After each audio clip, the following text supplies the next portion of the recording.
Okay, this video is internist conversation number 17. Hypertension is the main focus. So I'm going to show you just a picture first so the conversation will make sense to you. So basically this is the internal carotid artery, comes up into the brain. There's an anterior cerebral artery which is not drawn because it makes it too complicated. I'm just showing you the main artery, the main arterial branch of the carotid when it goes into the brain. It's called the middle cerebral artery.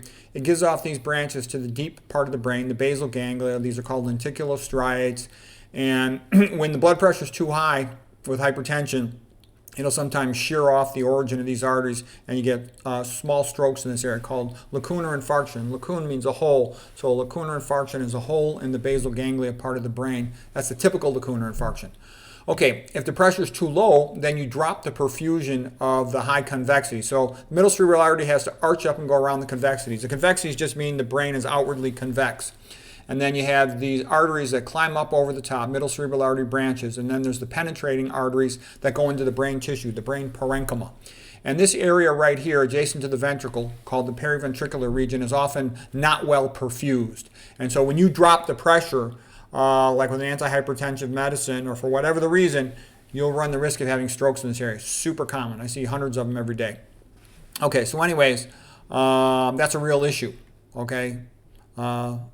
Underperfusion strokes in this area. And they can happen for a lot of reasons. They can happen because the pressure is too low. They can happen just because there's baseline atherosclerosis in these small arteries due to hypertension, diabetes, and hyperlipidemia, high blood lipids.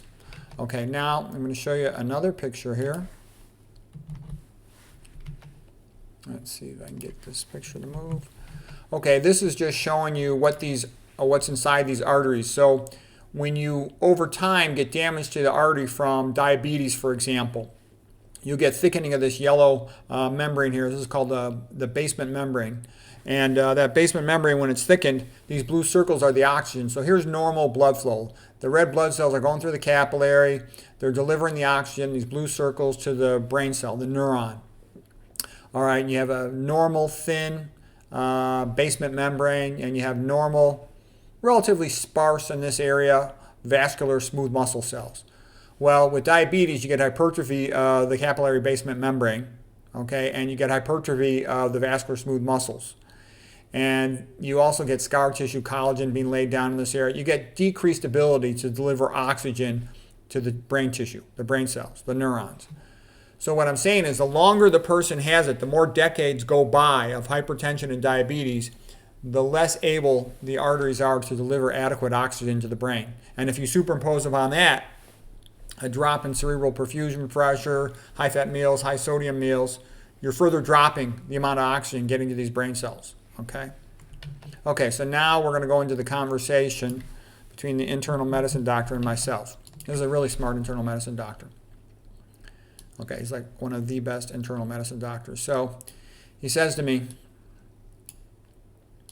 Pete, it finally clicked with me how stupid our management of hypertension is. We say stuff like, well, if the blood pressure is between 140 and 160, just give one drug. If it's over 160, then give two drugs. If the patient's diabetic, give this drug. If they're black, give them this drug. We never ask ourselves, why is this patient hypertensive? Why do they have an elevated blood pressure? Maybe it's because that's what blood pressure they need to get blood to the top of their brain. Okay, that's what they need to get adequate oxygen to their brain. And yeah, it's because the high-fat diet's making the blood thick, elevated blood viscosity, the blood sludge, and the sodium is vasoconstricting the arteries that you have to pump at a higher pressure to get adequate blood to the brain. Internist, yeah.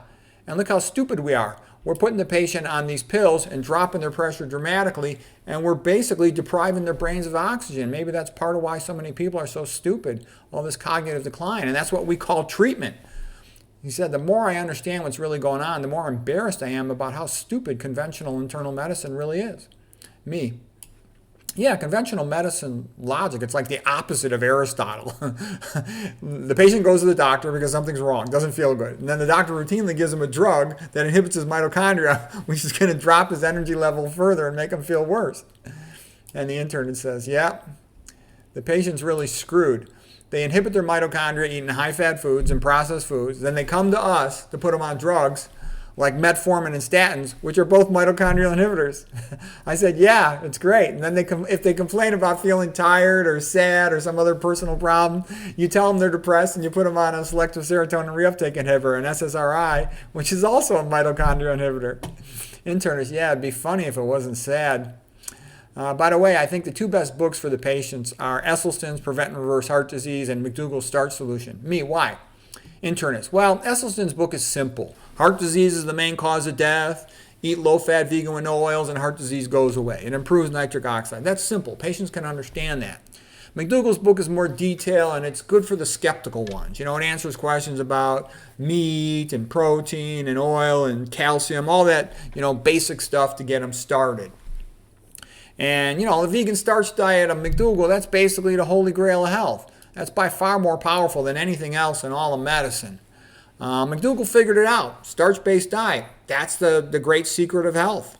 And he explains it well to the patient. Me, what about my books? Internist. Nah, your books are too complicated for patients.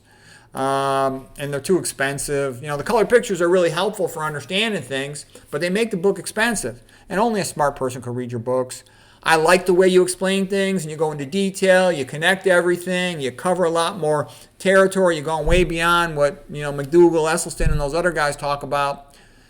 But me, yeah, that's what I tried to do. I tried to show how the gut's related to the blood's related to the endothelial glycocalyx, which affects the plasma membrane ion pumps, and how your diet affects those ion pumps, and how that determines your cytoplasm calcium. Your cytoplasm calcium, affects the mitochondria, the endoplasmic reticulum. It's all related, and that's what determines if you're healthy or not. Internist, yeah, that's what it's all about. Every pre-med doctor and nurse practitioner should read your books, but no school is ever going to read your books. You make fun of conventional medicine. They're not going to have a textbook that mocks their specialty in their field. You got jokes in there. They don't like jokes. They think jokes are inappropriate and out of place in a textbook. You often include religious paintings, which are totally forbidden, and philosophy. That's not allowed. None of that stuff's allowed in a textbook. There's no school that will ever recommend your books.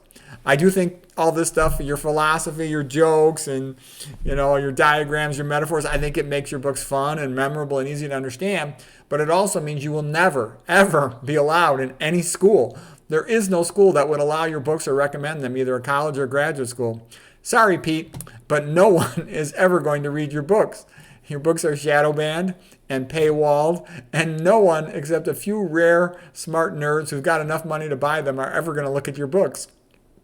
But it's still good that you write them, just because sooner or later they're probably going to delete your YouTube channel. Me, well, thanks for the encouragement.